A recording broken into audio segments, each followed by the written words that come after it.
not sure exactly why you feel so insecure or why you hate your body. And I know that you've clicked on this video to find out how I went from being self-deprecating, insecure, and hating my body to being confident and self-accepting. As somebody who has gone through shaming and bullying for the way they look, I can relate to how awful it can be to be in a body that you're struggling to accept. And that's the reason today I'm going to be sharing with you the major steps I had to take to get myself out of self-hate. I'm going to show you how I was able to dust off the negativity and bring myself to confidence and bring myself to self-acceptance.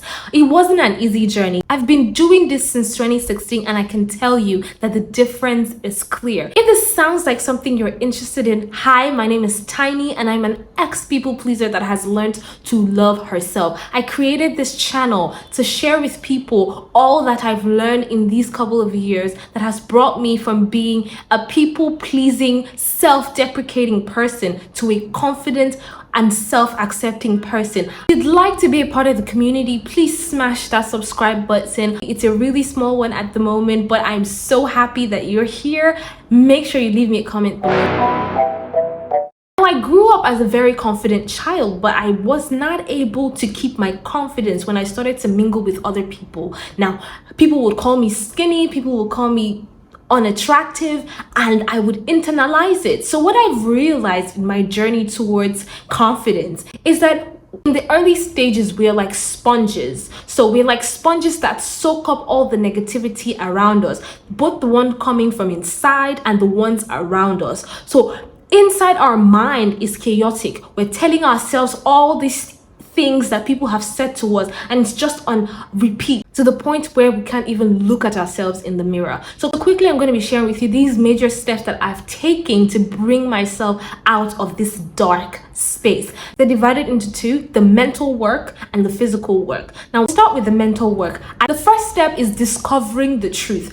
I had to gain understanding of what I was dealing with, how I was feeling, and why I was feeling the way I was. Imagine a young girl that is still impressionable, trying to find herself, not being able to look in the mirror and appreciate what she's seeing. I was always finding flaws. Oh, something is wrong with me. I wish I looked like this. Oh, I am straight. I am supposed to have curves and hips. See, my mates have boobs and I don't.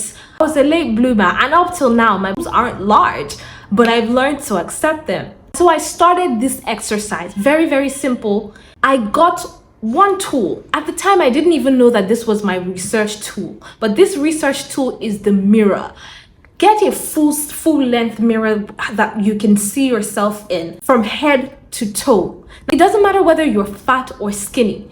You just need to make sure that you are looking at yourself. When people say a lot of nasty things to you, people that have never seen you naked, people that don't know what your body truly looks like, it's easy to think that that is the truth. Now you need to discover for yourself what your body actually looks like. Look at your thighs, look at your butt, look at your curves, look at your boobs, look at your facial structures, and make sure that you know them. You need to know them. So I would tell myself, oh, I wish my curves looked like this person. And then the Holy Spirit, and I will say the Holy Spirit, but some people say it's their head, their conscience, or their spirit just spoke to me and said, would you have preferred to be incapacitated? And no shade to anybody that is incapacitated watching this. Would you have preferred this to having an arm that looks like yours? And I was shook because I like my functioning arms. I love that I'm whole and complete. That does not negate what I'm feeling and the dissatisfaction that I feel, but it affirms that there's something good. I have something working for me. So it doesn't matter if you're fat, you're short, you're skinny. Look at yourself in the mirror. Find something to be grateful for. The second thing that I did is to own it and accept it. Not easy, trust me. It didn't happen in one day. I've consciously been on the journey to self-recovery and confidence since 2016. This is 2024. It's almost a decade. Letting other people define what you think of yourself is terrible. If it's your mother, your dad, because I've heard a lot of people say it's their family members that are saying nasty things about their body, and that's awful. Give a distance, or maybe if you can speak to them and it's unintentional, they will listen to you. To listen to what other people are saying of your body is like handing the key of your house to a stranger. Don't do that. You can't do that. Know that you are in control of what you think about yourself. And the next thing is to be vulnerable. Under the mental work, be vulnerable. It got to a point where I started to say, yes, I'm tiny. As you can see, the tag on this channel is These Tiny Thoughts. Everybody calls me tiny. And it's a name that I used as a form of self-acceptance. Now, it doesn't have to be, you don't have to change your name or give yourself a nickname, but you have to make sure that you're giving yourself space to be vulnerable. It is not a weakness, it's a strength, because so many people are in the corners. They are lurking in the corners, in the shadows, not accepting themselves. They can relate to you. They know what you're going through. It's just the way I can relate to body shaming. A lot of people can relate to body shaming. And so it's an open secret. And for somebody to step out and say, I'm very insecure about my weight. I'm very insecure about my height. I'm insecure about, the size of my hips. But I love my hips. I love my narrow hips. It is powerful.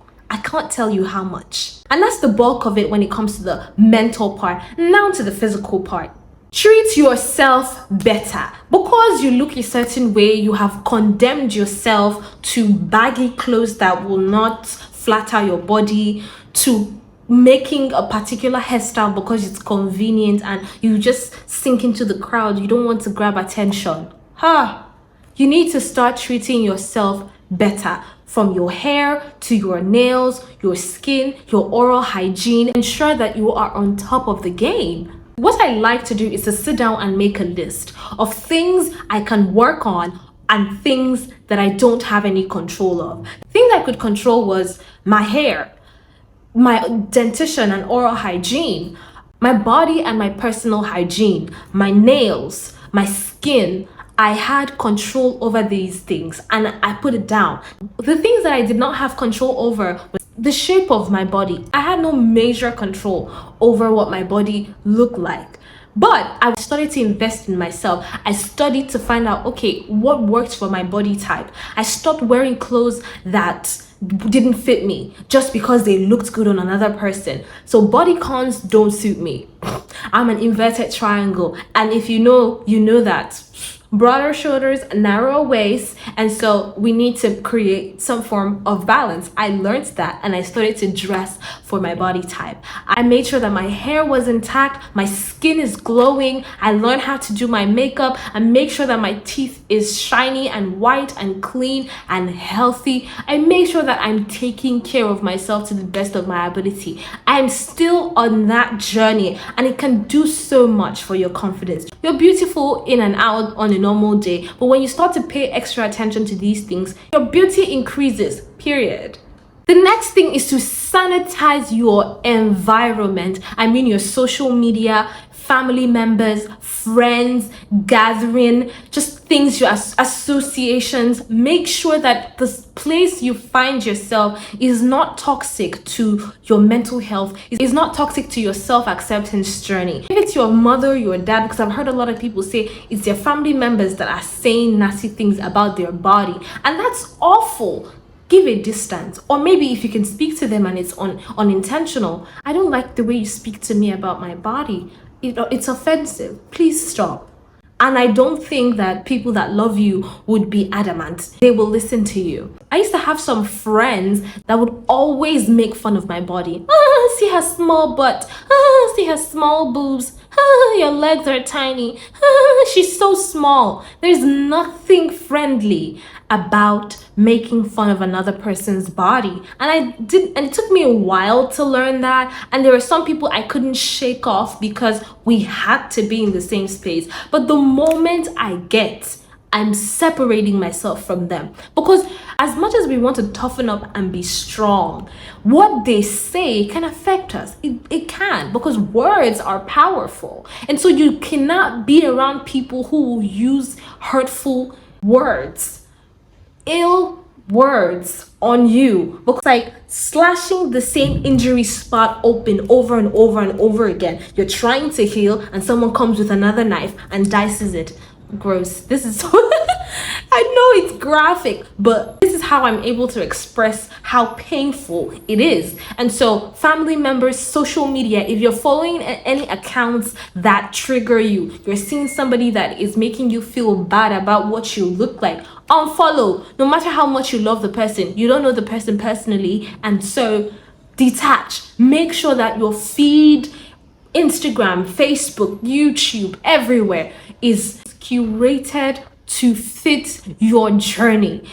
Have content like mine up here that supports you, content that is not self-deprecating, affirmations, loving, and just peaceful content. That's what you should fill your feed with, because it accelerates your journey.